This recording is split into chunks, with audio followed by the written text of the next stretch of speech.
तो भाई जो लोग कहते हैं कि कबीर साहब का जन्म नहीं हुआ, उनके माता पिता नहीं है और उनकी मृत्यु नहीं हुई, तो वह ये प्रमाण देख लें। देखिए दोस्तों, यह प्रमाण संक्षिप्त भविष्य पुराण में लिखा है। देखिए, घर में मूल घंटांत में उत्पन्न हुआ, पिता और माता ने काशी में विद्यवन में उसे छोड़ दिया।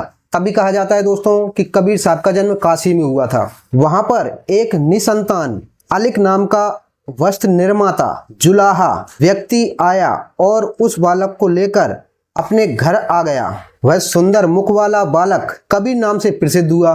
तभी दोस्तों उन्हें जुलाहा कहा जाता है दोस्तों कि वह जुलाहा के घर, मतलब उनका पालन पोषण हुआ था जुलाहा के घर। गोदुग्ध पान करने वाले उस बालक ने 7 वर्ष की अवस्था में रामानंद को गुरु माना। कबीर साहब के गुरु थे दोस्तों रामानंद, और वह भगवान श्री राम के ध्यान में परायण हो गया।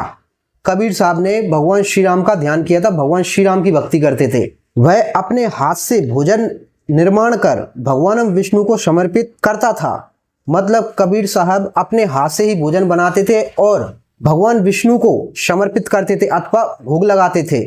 उसका प्रिय करने के लिए भगवान साक्षातम उसकी इच्छा पूरी करते थे। इतना प्रेम था दोस्तों कबीर साहब और भगवान श्री विष्णु के बीच में कि उनकी इच्छाएं पूरी करते थे स्वयं नारायण। तो यह था दोस्तों भविष्य पुराण का प्रमाण। अब दोस्तों कबीर बीजक का प्रमाण देखिए जो इन भाई ने बताया है, जिससे आपको पूरा क्लियर हो जाएगा कि कबीर साहब की मृत्यु भी हुई थी, उनका विवाह भी हुआ था। ये देखिए बीजक मूल भाषा टीका सहित टीकाकरण संपादक प्रमोद चंद्र शास्त्री, प्रकाशक रुपेश ठाकुर, प्रसाद प्रकाशन, और ये वाराणसी से। ये देखिए कबीर का जन्म संवत 1455 ईस्वी 1398 में एक जुलाहा परिवार में हुआ था। उनके पिता का नाम नीरू है, माता का नाम नीमा था। लेकिन कबीर किसी विधवा ब्राह्मणी के पुत्र थे। उन्होंने लोकपवाद के भय से जन्म देते इन्हें त्याग दिया और नीरू और नीमा ने इन्हें पड़े हुए मिले तो उसका पालन पोषण किया। कबीर के गुरु प्रसाद संत स्वामी रामानंद थे। और उसके बाद आगे आ जाओ, ये देखो कबीर जी विवाहित थे। उनकी पत्नी का नाम लोहिता, 2 संतानें भी थी।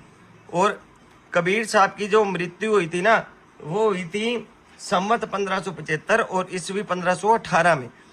और ये मृत्यु के समय उन्होंने जन मानस में व्याप्त अंधविश्वासों को आधारहीन सिद्ध करने के प्रयत्न किया, जिसके आधार पर यह माना जाता है काशी में मरने से स्वर्ग प्राप्त होता है और मगर में मरने पर नरक। और तो एक देखिए, पोथी पड़ी पड़ी जग मुआ, पंडित बयाना कोई, ढाई अक्षर प्रेम के पढ़े सो पंडित होए।